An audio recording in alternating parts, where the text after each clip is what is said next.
வாங்க. பெண்களுக்கு தேவையான ரொம்ப முக்கியமான சின்ன வயசுலேருந்து வயசானவங்க வரைக்கும் இது ரொம்ப தேவையானது. பாருங்கள், தலைக்கு எண்ணெய் காய்ச்ச போகிறோம். எப்பயுமே இது மாதிரி வாங்கிட்டு வந்து காய்ச்சி தான் வச்சுக்குவோம் பாட்டிலில். ஒரு 6 மாதத்துக்கு இருக்கும். நாங்களே சொந்தமாக மரத்துலேருந்து தேங்காய் எடுத்து காய்ச்சின எண்ணெய் ஒரு 1.5 லிட்டருக்கு ஊற்றி வச்சுருக்குறோம். எண்ணெய் காஞ்சிட்ருக்கு. அதுக்கு தேவையான பொருளெல்லாம் பாருங்கள், இத்தனை ஐட்டம். இந்த என்ன கடை பாப்பா, அது செட்டி கடை. இந்த மூலிகை விற்கிற கடைன்னு தனியாக இருக்குது, எல்லா ஊர்லேயுமே இருக்கும். அந்த கடையில் நம்ம போய் இந்த மாதிரி தலைக்கு எண்ணெய் காய்ச்சறதுக்கு வேணுங்க, தேங்காய் எண்ணெயில் காய்ச்சி தலைக்கு தேய்ச்சிக்கன்னு கேட்டால் பாருங்கள், இத்தனை ஐட்டம் தராங்க. அந்த ஐட்டம் தான் எல்லாம் பிரித்து அளவாக கொட்டி வச்சுருக்கா எங்கள் பாப்பா. இந்த ஐட்டத்தை போட்டு இதோடு நாங்கள் செம்பருத்தி நம்ம செடியில் இருக்குது, ஒரு 10 செம்பருத்தி பறித்து காஞ்சது போட்டிருக்குறோம். அவங்களே ஒன்று போட்டிருக்காங்க, நாங்கள் நிறைய போடுவோம். ஒரு 10 செம்பருத்தி பறிச்சிட்டு வர போகிறோம். நிறைய பூக்கும் நிறையா வீட்டில். போட்டு நல்லா எண்ணெயை கொதிக்க வச்சு இதெல்லாம் போட்டு நல்லா எண்ணெயெல்லாம் இது எதாவது அரைக்கணுமா பாப்பா? எல்லாம் அப்படியே போடுறது. பாருங்கள் எத்தனை ஐட்டம். இதெல்லாம் போட்டு நல்லா எண்ணெய் பாருங்கள், எண்ணெய் காயுது. எல்லாம் கொதிக்க வச்சு ஆற வச்சு நம்ம ஒரு டப்பாவிலையோ பாட்டிலையோ ஊற்றி வச்சுட்டா முடி கொட்டாது, பாடி ஹீட்டை குறைக்கும், முடி கருப்பாக இருக்கும், சீக்கிரம் நரைக்காது, நல்ல முடி வளரும். இந்த எண்ணெய் மாதிரி தேய்ச்சி பாருங்கள் நீங்களும் வாங்கி. இந்த சேனல் பார்க்குறவங்க லைக் பண்ணுங்கள், கமெண்ட் பண்ணுங்கள். புதுசாக பார்க்குறவங்களும் ஒரே ஒரு சப்ஸ்கிரைப் பண்ணி விடுங்க.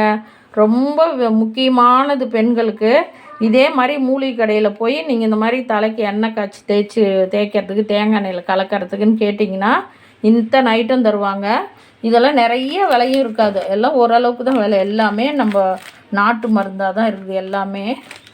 இதெல்லாம் ஆவாரம்பூ ஏதோ இருக்குது, அருகம்பில்லு, ஆவாரம்பூ, செம்பருத்தி இலை, ஏதோ விதைங்கெல்லாம் இருக்குது, வெந்தயம், ஏதோ கடுகு மாதிரி இருக்குது, இந்த மாதிரியெல்லாம் இருக்குது. இதெல்லாம் இதை கேட்டிங்கன்னா இத்தனை ஐட்டம் தராங்க அவங்களே. நம்ம பயப்பட வேண்டியதில்லை. வாங்கிட்டு வந்து அளவாக செய்யுங்க. பாருங்கள், ஒரு 1.5 லிட்டரு எண்ணெய் ஊற்றிருக்கோம். அதுக்கு எங்கள் பாப்பா அளவாக எடுத்து வச்சுருக்கா. இப்போ தண்ணி எண்ணெய் கொதிச்சிருச்சு, இதில் போட்டு காய்ச்சி எடுத்து வச்சுக்கலாம். வாங்க, சூப்பராக இதே மாதிரி நீங்களும் செஞ்சு குழந்தைங்கள்லேருந்து பெரியவங்க வரைக்கும் எண்ணெய் தொடவிக்கோங்க. தேங்காய் எண்ணெய் சூப்பராக எண்ணெய் காய்ச்சியாச்சு. இப்போ நல்லா கொதிக்குது. இதை நல்லா ஆற வச்சு அப்படியே ஒரு டப்பாவில் ஊற்றி வச்சிடணும். பாட்டிலில் ஊற்ற முடியாது, அகல டப்பாவில் ஊற்றி மூடி வச்சுட்டு அப்பப்போ கொஞ்சம் கொஞ்சமாக வடிகட்டி சின்ன பாட்டிலில் ஊற்றி நம்ம தலைக்கு எண்ணெய் தொடணும். இது ஊற தான் நம்ம உடம்புக்கு நல்லது. முடி நல்ல வளர்ச்சி, நல்ல கருகருன்னு வரும். குழந்தைங்களுக்கெல்லாம் இப்போ இருந்து தேய்ச்சிங்கன்னா, ஒரு 5 வயசுக்கு மேலே இப்போ இருந்து தேய்ச்சிங்கன்னா நல்ல முடி வளர்ச்சி, நல்ல உடம்புக்கு குளிர்ச்சி. முடி சீக்கிரமே நரைக்காது, செமட்டை ஆகாது, முடி கொட்டாது. மெயினாக எல்லாத்துக்குமே இந்த எண்ணெய் அவ்வளோ நல்லது. ஆனால் அகல டப்பாவில் அப்படியே நீங்கள் கொட்டி வச்சுக்கணும், அப்படியே ஊற்றி வச்சுக்கணும். ஊற்றிட்டு கொஞ்சம் கொஞ்சமாக ஒரு கரண்டியில் அப்படியே வடிகட்டி ஒரு சின்ன பாட்டிலில் ஊற்றி ஒரு 4-5 நாளைக்கு, ஒரு வாரத்துக்கு ஒரு முறை ஆகிற மாதிரி எண்ணெய் இது ஊறிகிட்டே இருக்கணும். ஊற இந்த எண்ணெய் எடுத்தால் தான் நல்லா நம்ம தலைக்கு நல்ல பலனு. அது மாதிரி நீங்களும் செஞ்சு பாருங்கள். செஞ்சு பார்த்துட்டு கமெண்ட் பண்ணுங்கள், லைக் பண்ணுங்கள், ஷேர் பண்ணுங்கள்.